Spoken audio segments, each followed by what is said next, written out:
What will it take then for the alliance to shift from more defensive to offensive, if you want to call it that? Because it seems to be that right now the NATO alliance does do the bare minimum, and this mentality of not No, wanting to risk. I don't accept that. That's not true. They don't do bare minimum, but the military has to respond to what the political leadership directs. And so you still have some countries that are reluctant to do what needs to be done, whereas you've got others who are ready to go. So I would not say the alliance does the bare minimum. That's not an accurate portrayal. Now, it certainly would be helpful if the United States would play a much more decisive leading role in all of this, but I just don't see that happening.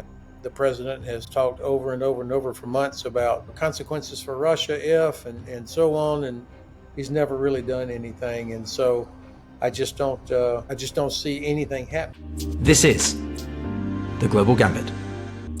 Today, my guest is General Ben Hodges, a retired United States Army officer who served as commanding general for United States Army Europe, and who we've been lucky enough to have on the channel before. In this conversation, I wanted to ask Ben about the recent events between NATO and Russia, the escalations on the eastern border, but also the capacity for Russia to sustain its own military operations, given the ongoing and remarkable strikes by Ukraine across within Russia's oil refinery infrastructure. What's your take on the strikes across Russia with Ukraine? As we know from history, attacking supply lines can be very effective, and it seems to be having that structural impact in Russia behind the front lines. Do you think this is a game changer in the next 6 months over the winter? Well, I think if Ukraine is able to destroy Russia's ability to export oil and continue doing what they're doing, that will change the game. Attacking supply lines to the front, that's important, but this phrase game changer, I think, gets overused. But you can achieve decisive effect if you can keep knocking out their ability to produce and export oil for sale to China and Turkey and India and other places. That would be a game changer. So what should Ukraine be aiming to be doing then, if it does get its hands on these Tomahawks, for example? What should it be doing more effectively with this greater set of equipment? Well, of course, they've already achieved a significant reduction in Russia's ability with what they have. I mean, using drones and missiles that they have created themselves. Obviously, if they were to get Tomahawk or some other Western-provided long-range systems, that would enhance what they're doing. So I think they're doing everything they possibly can. The West is who is faltering here. We should be not only providing Tomahawk, but also investing in Ukraine's ability to achieve greater scale of their own production. And of course, the other part of destroying Russia's oil export includes stopping the shadow fleet, these ships that are sailing out of the Baltic Sea 3 or 4 times a day, carrying this oil for export to China, Russia, and India. So the West could be playing a much stronger role here. And when it comes to unity, we've obviously had a fair amount of air incursions, to use a broad term, when it comes to Poland, the Baltics. And whilst Article 4 has been activated, or the consultations have been held, there's still inconsistency from people I speak to and what we see going on across Europe. How confident are you that Europe can be more united consistently, depending upon what Trump's going to, what his mood is feeling that day? Well, first of all, yes, of course, Europe can be doing more, and it should not depend on what President Trump says. I mean, whether or not the U.S. fails to do its duty, and right now it feels like we're not, Europe is still going to have to. And when I say Europe, that includes obviously Norway, UK, and also Canada to some extent. But in this particular context, including UK, if you don't get serious about stopping these operations, and I don't call them incursions. Incursion sounds kind of harmless and almost accidental. These are operations that are planned. When you've got so many drones going to one place, or shutting down airports all over Europe, or doing reconnaissance over bases, these are operations. So we've got to change the language. And our European allies need to understand that Russia is already at war with us. And until we start acting and thinking like that, we're never going to have the sense of urgency to do what needs to be done, whether we're talking about operations of drones, a Russian Air Force flying around in Estonian airspace, or the illegal activity on the Baltic Sea. These are all operations designed to destabilize us as well as to map out where we are and how we respond. So if we don't inflict consequences on the Russians, this is going to continue. Well, that was my next question, which is obviously in the first couple of months of the war, there was a big emphasis on a no-fly zone, and it seems to be that that's returning to some people. But there's been criticism that sort of the Baltics, Poland have been essentially imposing a fly zone on part of their own airspace instead of over Western Ukraine or the whole of Ukraine. So is it time for that to be done? But one of the biggest problems with global news is that it's not just about what happened. It's about how it's framed, the narrative.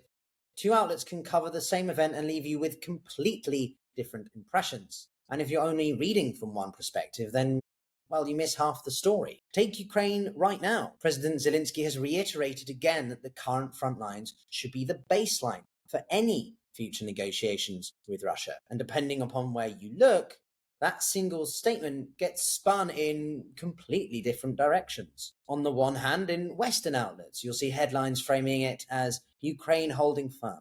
However, on the other hand, from Russian state media, it's cast as a desperate concession. And even some European coverage presents it as a pragmatic step to keep talks alive. Same words, three very different realities. Now, that's exactly the kind of bias and framing you miss if you only stick to one news bubble. So that's why I use today's sponsor, Ground News. It pulls in thousands of outlets into one place, lets you compare headlines side by side, track political bias, and even my favorite feature, the blind spot, covering stories that the left, right, or international press aren't covering at all. It's a game changer if you want to cut through the spin and see the bigger picture, which if you're a regular here will know mirrors my own mission on this channel, to engage with perspectives across the spectrum, rather than being trapped in a single unidimensional narrative. You can check it out at ground.news/Pyotr, and with my link, you'll get 40% off unlimited access. I'll leave the link in the description and pinned comment, so you can really check it out for yourself.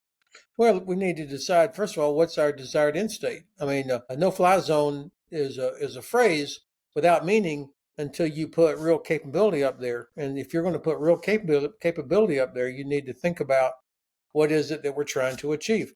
Of course, I would 100% be in favor of having NATO air forces and ground-based systems and maritime systems helping to stop Russian drones and missiles from killing innocent Ukrainians. I mean, we did this for Israel and we did this in the Red Sea. Why are we not doing it to help Ukraine? I don't understand that. But a no-fly zone or a sky shield, this is not something like Star Trek, where a big shield magically appears and protects everybody. It will require an integrated network of sensors, headquarters, shooters, air, land, and sea-based platforms working together. And then somebody's got to say, hit that target, let that one go. And of course, there's not enough to protect everybody. So there's some prioritization that will have to take place. I think the priority should be to our transportation infrastructure and power grid, all the things that are needed for rapid reinforcement if Russia ever did attack a NATO country. But when you think about putting pilots up, you're never going to put a pilot up. We should never put a pilot up unless we are also prepared to conduct what we call SEAD, S-E-A-D, suppression of enemy air defense, which means always shooting air defense on the ground before it shoots down our aircraft. And that might be a Russian air defense system inside Russia or inside Russian-controlled Ukraine. We better be prepared to do that, or else it'd be foolish to send up any pilots. And also, you have to assume that eventually somebody's going to be shot down. You have to be prepared to go in and pick them up, even if they parachuted into Russia.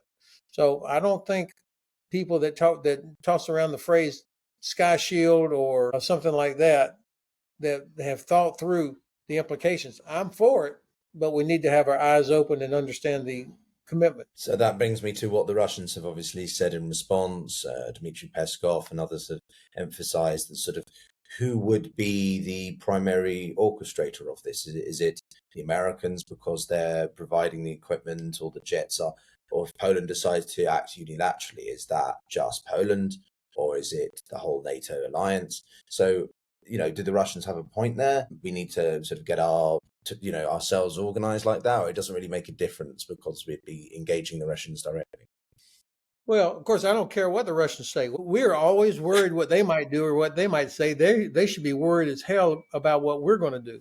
When you add together all the capabilities of Europe plus the U.S. and U.K. and Canada, it dwarfs anything that Russia has.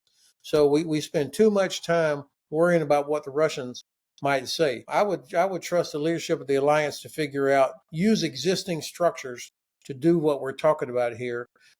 And it should be integrated with Ukraine's air defense, of course. So don't be thinking about a wall, so to speak, at the border. That's not how you're going to successfully knock down Russian missiles and drones and aircraft.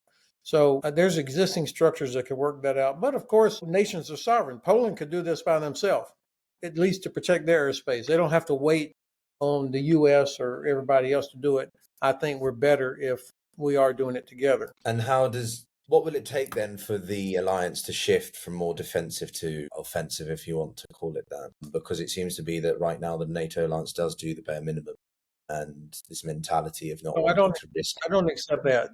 That's not true. They don't do bare minimum, but the military has to respond to what the political leadership directs. And so you still have some countries that are reluctant to do what needs to be done, whereas you've got others who are ready to go. So I would not say the alliance does the bare minimum. That's not an accurate portrayal. Now, it certainly would be helpful if the United States would play a much more decisive leading role in all of this, but I just don't see that happening. The president has talked over and over and over for months about consequences for Russia if and so on, and he's never really done anything. And so I just don't see anything happening. So the rest of Europe is going to have to figure out how to do this. Otherwise, we're going to be sitting around and waiting for a big disaster to happen, and then be looking at each other like, how'd that happen? We never saw that coming. Well, of course we saw that coming. Okay, I meant more in the sense of they want to avoid escalation, although, as you've pointed out, the balance of power and capabilities is not exactly equal if you're involving the entirety of NATO. But it seems to be that we do have a much more assertive Eastern Bloc, this sort of Eastern Sentinel idea, versus Western European nations, which remain somewhat complacent. I mean, the French have now had yet another political crisis. The Prime Minister seems to have resigned after less than a month. Are we going to see a unity? Yes, but almost like an Eastern Europe, which is more proactive, leading, and then sort of Western Europe, which remains a little bit complacent, which could still therefore work in the favor of Moscow because they can try to drive that wedge between West-East. Or that's not a scenario you think is very plausible? Well, I think I was happy to see the Chief of Defense of the French Armed Forces just the other day says that French forces have to be ready to fight tonight. That's a new, recognition of the need for readiness. And then I just read a piece by the French commander responsible for transport talking about the challenges of moving from west to east fast enough. So I think the French get it, certainly in the military. The UK, for the most part, seems to get that. But there is a sort of a condescension that comes from Western Europe, particularly Germany and the Netherlands, towards Poland and Baltic countries. You saw the former German Bundeskanzler Merkel. She just did an interview and said that it really was the fault of the Baltic states and Poland that Russia invaded Ukraine. That's ridiculous. But there is some of that still there. But the United States, we have failed to do what needs to be done to provide the leadership and impetus.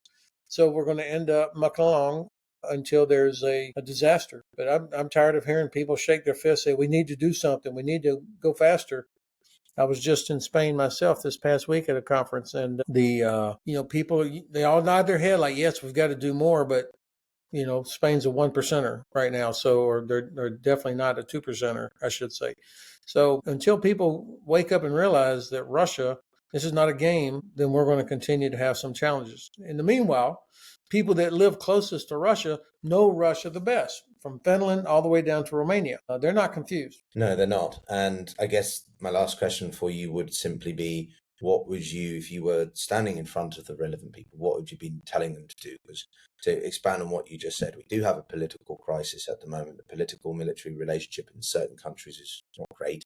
Britain, we have a economic situation, lots of instability in terms of like populism. We've just seen Czechia's result there, which might not be a major shift, but it's still a concern that we're growing. These populist threads do underline a lot of the more mainstream or whatever conventional party. So what would your final thoughts or emphasis be to anyone that actually had positions? Well, our political leaders need to speak to us as if we're adults and explain what's at stake, and to have our eyes and ears wide open. That if you don't push back, if you don't show strength with Russia, they're going to continue to do what they're doing, disrupting maritime traffic, violation of international law. One of these Shadow Fleet vessels is going to break. They're all end-of-life vessels, and you're going to have a gigantic environmental disaster on the shores of some European country on the Baltic Sea. The impact of drones shutting down airports. I mean, Munich airport was shut down twice in the last week because of drones. There's a huge economic impact when people cannot fly in and out, business people, commerce, etc. And so I think the Russians are playing a very dangerous, reckless game, but they feel pretty confident that we're not going to do anything about it. So at some point, there'll be a disaster that will force us to wake up. I just hope we can wake up before the disaster. All right. Well, thank you very much, Ben. It's been an absolute delight having you on, and I look forward to having you on again back in the future. Thanks for watching this video. If you enjoyed it, then do consider subscribing and giving the video a like. It's very simple, but it really helps out the channel. And as we continue to grow this incredible community, I really do appreciate having your feedback. So do let me know also your comments below, whether you agree or disagree with Ben Hodges and what you'd like to see in terms of other content, but also guests. Any recommendations or suggestions, drop them in the comments below, and even give the video a share to others who you might think would appreciate the conversation. But with that, watch this video next for more conversation about why NATO has to respond to Putin's provocations and what that would mean going forward and for Ukraine. We'll see you all on the next one. Take care.